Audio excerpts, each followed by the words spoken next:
The house felt emptier than usual. His father had left early that morning for another business trip, and silence filled every corner of the home. It was nothing new. His father was always traveling, always busy. But tonight, something about the stillness felt different. He sat alone in the living room, scrolling mindlessly through his phone, trying to distract himself. Then, he heard footsteps approaching. He looked up to see Olivia, his stepmother, standing at the doorway. She was dressed casually, yet there was always something effortlessly elegant about her. "Mind if I join you?" she asked, her voice soft, almost hesitant. He shrugged, trying to seem indifferent. "Sure." She sat beside him, a little closer than expected. The scent of her perfume lingered in the air, a familiar yet intoxicating presence. "What are you watching?" she asked, glancing at the screen. "Nothing interesting," he replied, setting his phone aside. She let out a small sigh, tucking her legs under her. "It feels strange, doesn't it? Just the two of us here." He didn't know how to respond. It wasn't the first time they were alone, but tonight, there was something different in the air. She picked up the remote and started browsing through movies. "How about something light? A comedy, maybe?" He nodded, though he wasn't really paying attention. His focus kept shifting to her profile, the way the dim lighting accentuated her features. He pushed the thoughts away. This was Olivia, his father's wife. He had no right to think anything beyond that. Halfway through the movie, she turned to him suddenly. "You don't talk much, do you?" He smirked. "I guess I just don't have much to say." She studied him for a moment before looking away. "You remind me of myself when I was younger." He raised an eyebrow. "How so?" A small smile played on her lips. "I used to keep everything bottled up too, until I realized that sometimes it's okay to just feel." Her words sat heavy between them.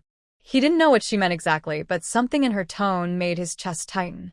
Minutes passed in silence, the only sound coming from the movie playing in the background. Then Olivia shifted, stretching her arms slightly. Her hand accidentally brushed against his. He froze. It was brief, barely anything, but it sent a shiver through him.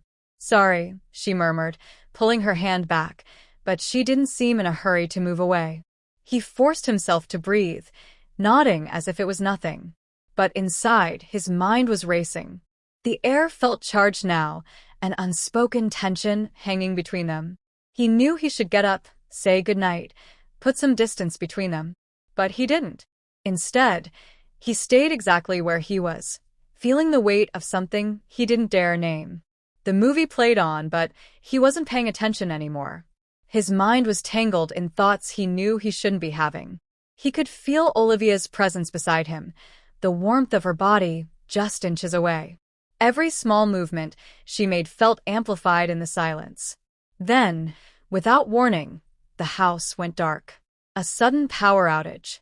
The TV shut off, the air conditioner died, and everything was swallowed in silence.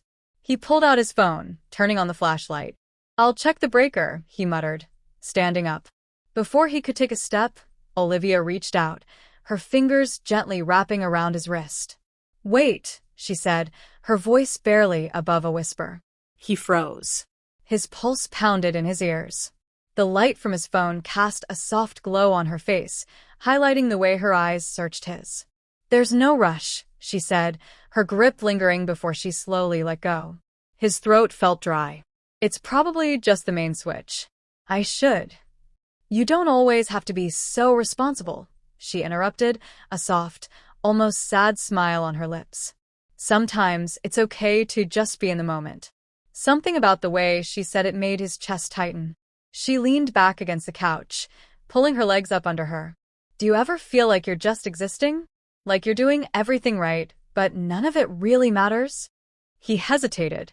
"Yeah," he admitted. "More than I'd like to." She exhaled, staring at a spot on the wall. "I used to think marriage would change that feeling. That maybe love was supposed to fix everything." She let out a small, humorless laugh. "Turns out loneliness doesn't care if you're married." His fingers tightened around his phone. He wasn't sure what she wanted him to say.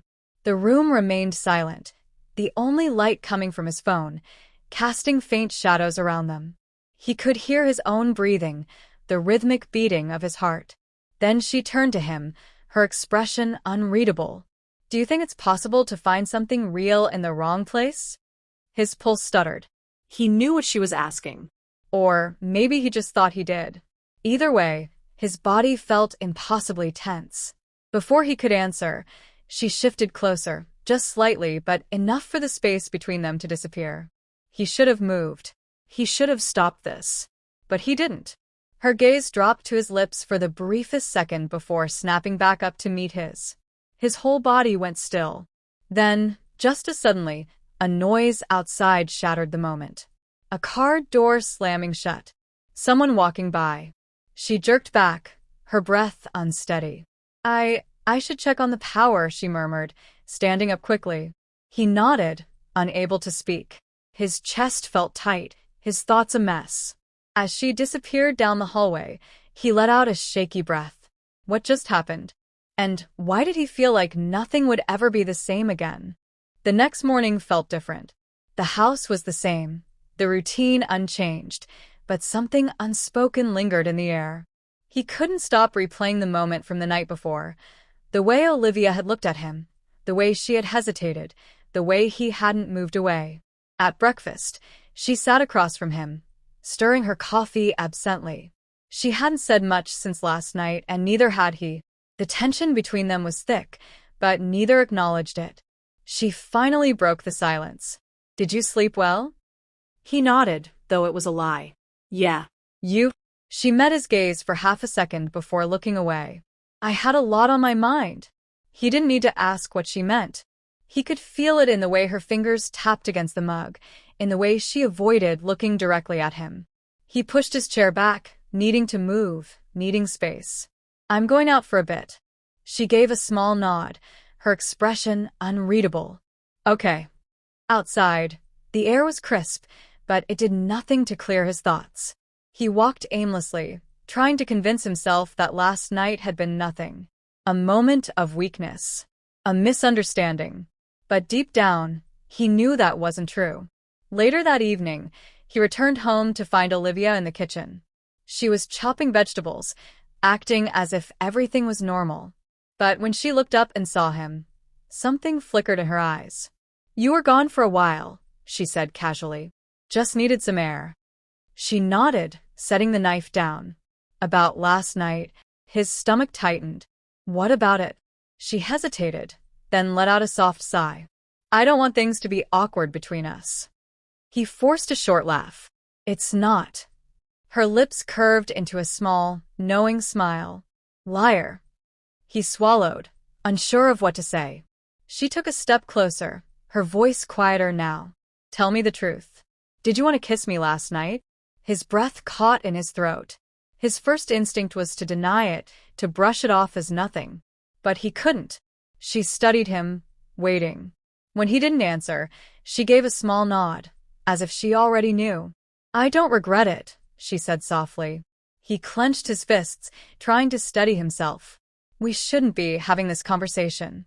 "But we are," she countered. Silence stretched between them.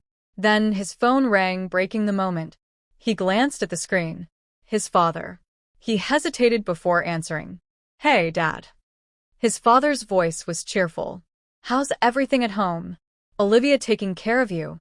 His eyes met hers, and for the first time, he felt the weight of what was happening. "Yeah," he said quietly. "Everything's fine." But he wasn't sure that was true. Days passed, but the tension remained. Every interaction felt loaded. Every glance held something unspoken. He told himself he needed to stay away, that it was the only way to stop this from spiraling further. But the more he tried to create distance, the more Olivia seemed to close the gap.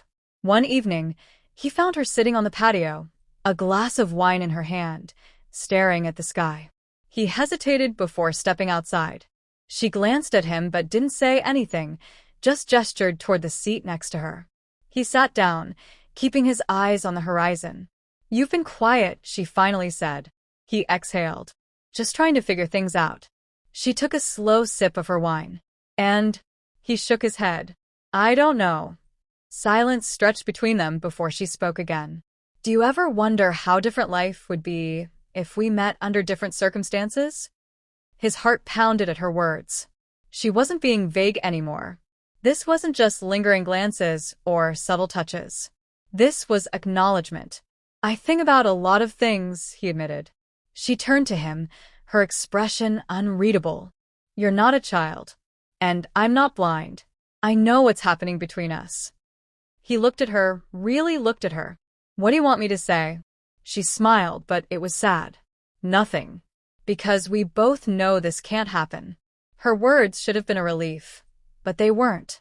Instead, they felt like a goodbye to something that never even began. She set down her glass and stood up. Your father will be home tomorrow, she said, her voice softer now. Maybe it's for the best. He nodded, unable to find the right words. As she walked past him, she paused for just a second, her fingers lightly grazing his arm. A touch so brief, yet so heavy. Then she was gone. He sat there alone, the night stretching endlessly before him, knowing that whatever had almost happened between them would remain just that, something that almost happened.